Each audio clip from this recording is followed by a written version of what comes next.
Welcome friends, this is Steve from EFL Lights again, doing a behind the scenes tour of the ground props I used this year. Consisted of my mini trees and candy cane line, and then over here we'll start first with my 6 foot by 6 foot wide by 3 feet high arches. These are the Boscoyo large. They each have 50 pixels. When you get the kit itself, they actually have 51 holes. What I did is I actually cut off one of them, so each third is a 17, a 17, and a 16. Put them together and it gives you 50 holes for one strip of 50 pixels.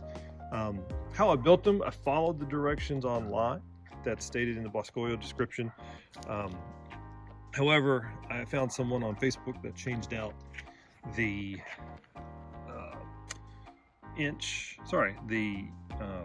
half-inch Schedule 40 PVC going around.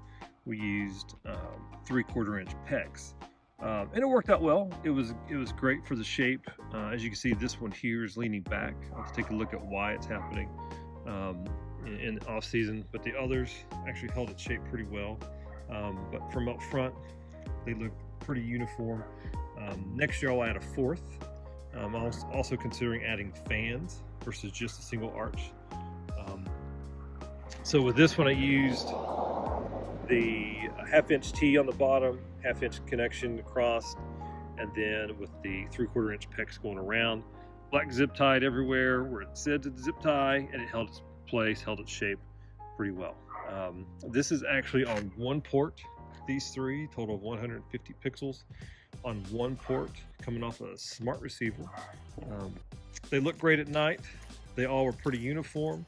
One thing I would suggest is whatever you use for the support for the actual arch, the arc itself, paint it black. You can't see it at night, but for me, it just kind of bugs me that it's white and stationary. It sticks out more than I would prefer it, especially right there where you have two spots come together. Paint it black. I don't know if I'll do it because it's already built, but something for the future, something to think about.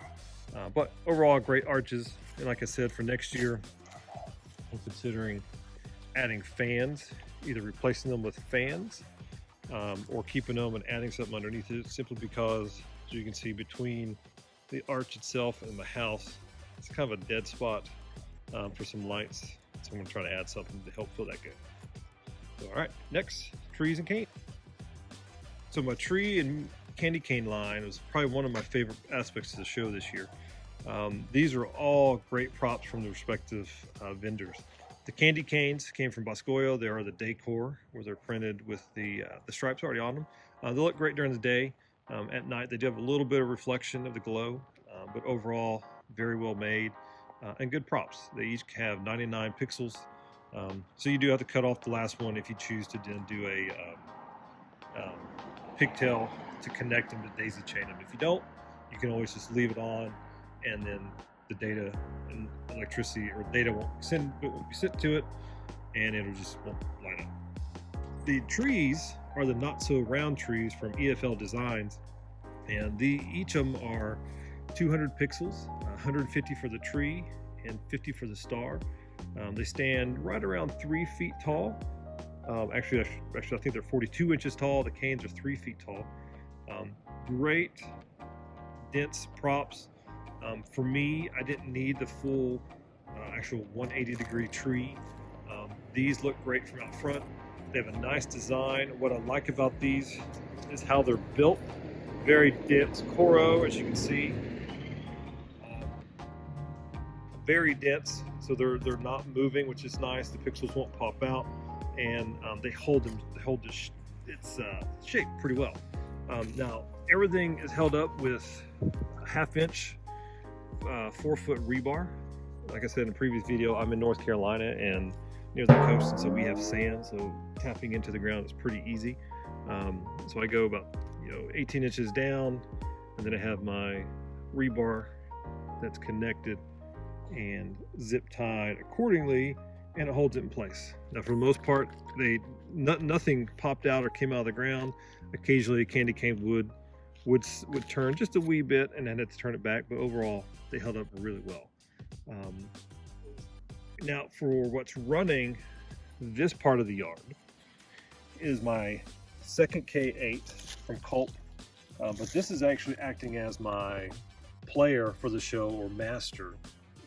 So everything comes to this first, and then it sends it out to my second K8 over my Mega Tree, and then these two talk to each other and run the show. They actually talk to each other wirelessly, which worked out well. I did have some issues throughout the year. One thing I do want to have is the capabilities next year to have everything hardwired, just in case for a backup, but that's something you live and learn. For my K8, have coming out the USB hub. I have the nano antenna, and then my Sound Blaster. Sound Blaster worked out great this first year using one, and the audio clarity was beautiful, both here for the external speaker as what I use, as well as in the cars. So it's a really good, inexpensive purchase. T coming off that, going one to my FM transmitter. This one I've had for a few years and still works great. I actually put a hard antenna on it, and it sits about 30 feet from the other side of the road. No issues with clarity, no issues with signal. Then the other T connection goes out behind my tree there to a push button speaker post. It's my yard speakers. Steve Raleigh on our Facebook group makes these posts. An awesome addition to my display. Little box that sits on it has the amplifier, as well as the switch for when you push the button. It makes it turns on the speakers so you hear it, and I have it set for 7 minutes, which is a nice addition for this show. This controller here, have it set up so I have 8 ports coming out. I have the trees and candy canes set up so I have them daisy chained 2 apiece. So I'm actually using 7 of my outputs versus all 8. So I go candy cane 1, tree 1 together, tree 2, tree candy cane 2 together, all the way down to the 7th one, which is by itself. They come here, and then this Kulp board does not have the expansion on it yet. I will rebuild this in the off season to have it full expansion so I can build onto the show. But it is running, as you can see here, two outputs, running 2 more sets of differential smart receivers that's powering other aspects of the show on the house itself. So, but overall, this was a great design. The Kulp here is actually a late addition, but it's really worked out well. The trees and candy canes are one of the best features I had for the show this year. If you have the option to look at the type of tree you want, whether it's flat or rounded, I highly suggest the flat, just simply because Jackie puts a lot of thought into his designs, and really nice dense prop. And for storage, they lay flat. You don't have to undo them. You don't have to stack them inside of each other. They lay flat, easy to store, easy to put away, easy to populate, which is really nice too. No custom strings, full 200, and easy to go. So, but hey, once again, Steve from EFL Lights. Hope you learned something with this. Like, subscribe. Hopefully have more videos coming out for you. Hope you have a good day.